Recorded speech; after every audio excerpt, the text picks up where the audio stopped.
how's it going today? It's your man Cham here, and today I am predicting who will be on the F1 grid in 2018. So with this, I've sort of tried to keep it realistic. I mean, my dream grid would be a lot different to what's actually going to be on here. So basically, in keeping it realistic, I've sort of tried to avoid just choosing drivers based on who are my favourites. So obviously, they're going to be different to the stuff I say on here. So say for example, Kimi Räikkönen, he's one of them. I personally don't think he should be in F1, but I really feel that he's going to get the Ferrari seat just because they want him there. Essentially, I've just tried to keep it as neutral, as realistic as possible. Hopefully I get most of them right. So just one thing before I add in all of this. If either Ferrari driver leaves, just completely forget anything I say in this video, right? If Kimi leaves or Vettel leaves, then this whole driver market is just going to be blown wide open. It could be pretty crazy come, say, September or something when Ferrari finally decide who they want next year.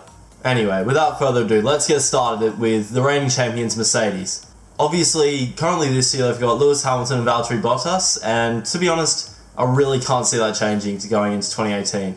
Hamilton, as always, is doing a fantastic job in the Mercedes, and so is Valtteri Bottas. I mean, he's won 2 races, perfect rear gunner if necessary, but can also put the pace on. Toto, Wolff, and all those guys would have complete rocks in the brains if they decide to change that. It's a winning formula. Honestly, I couldn't see them finding anyone else better. Maybe except for, say, a Pascal Wehrlein or something, but that's not going to happen. Team number 2, let's go to Ferrari now. And obviously, you've got Vettel and Räikkönen this year.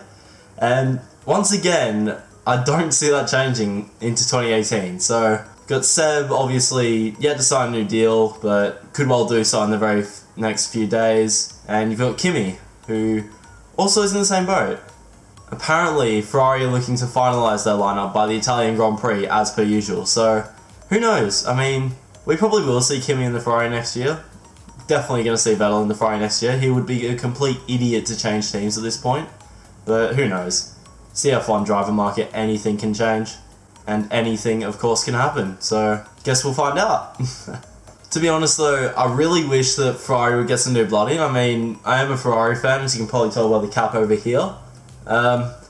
Basically, I'm just sort of hoping that we can actually get a good driver that can contribute to the Constructors' Championship. I like Kimi, he's a good guy, funny dude, but he's past it, honestly. I've not rated him since 2013 or something. He just should never have come back to Ferrari. That's just my opinion, I'm not the guys who choose the drivers, so yeah.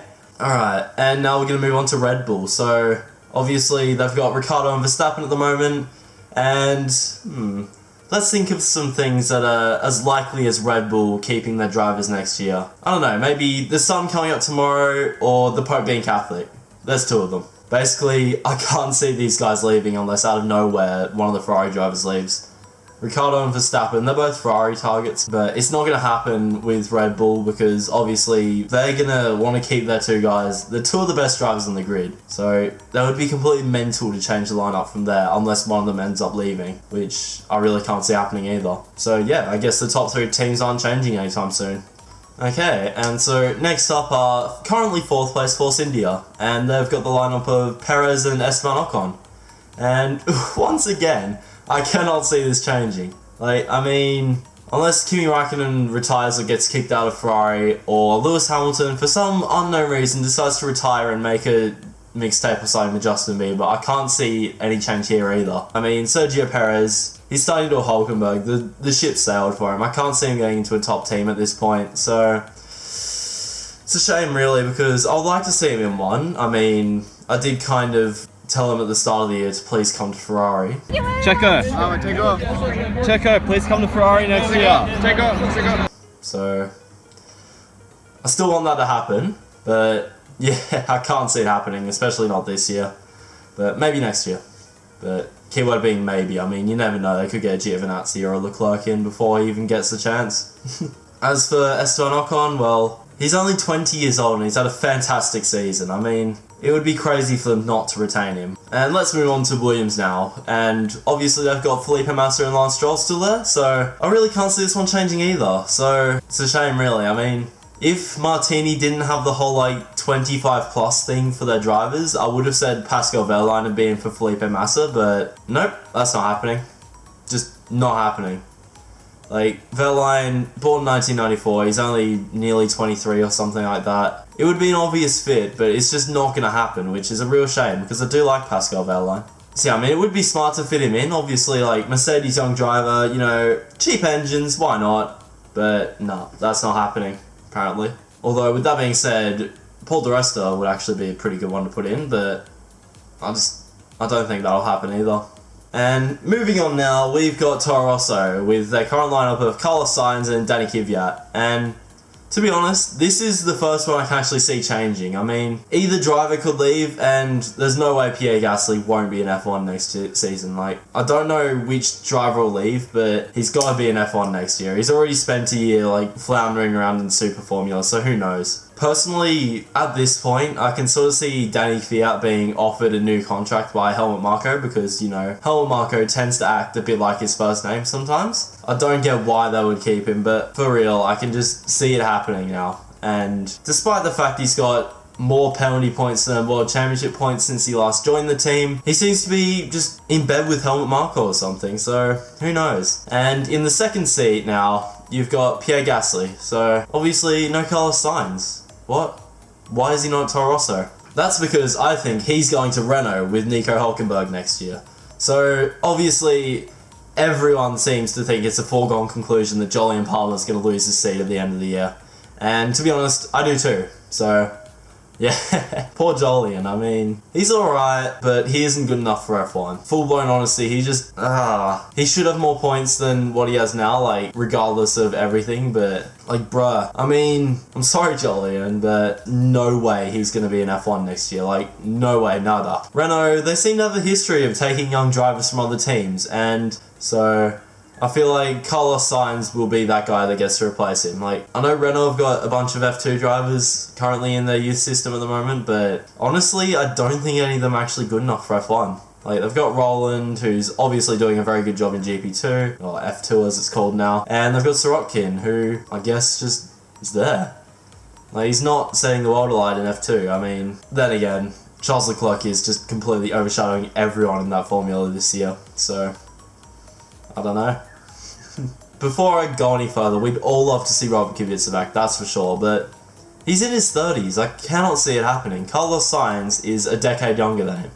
Like, dead set. It's just, I would be very surprised if Kubica actually gets another seat in F1, just because of his age. It's just how life happens, I guess, how the cookie crumbles, and it's a real shame. Anyway, we're going to move on to Haas now. So, for 2018, I can see them just keeping the same lineup. I mean, Gene Haas has basically all but confirmed this already, so unless out of nowhere Romain Grosjean gets another seat or just becomes terrible at driving, I can't see either of them leaving. I would be surprised if anything changes there. Although, to be fair, I would love to see Giovinazzi or Charles Leclerc in there, because they're both fantastic drivers. They're both Ferrari young drivers. Ferrari engines in the Haas, and, well, a perfect fit, I guess. Both of them have already tested for the team as well. And let's move on to the one, the only, McLaren Honda, the meme itself. Whereas, obviously, I've got Alonso and Van Dorn, so I can't see that changing either. By this point, you're probably just thinking, oh, Sam, your video's boring as hell. Why haven't you changed anything? Well, like I said, I'm trying to be realistic. Like,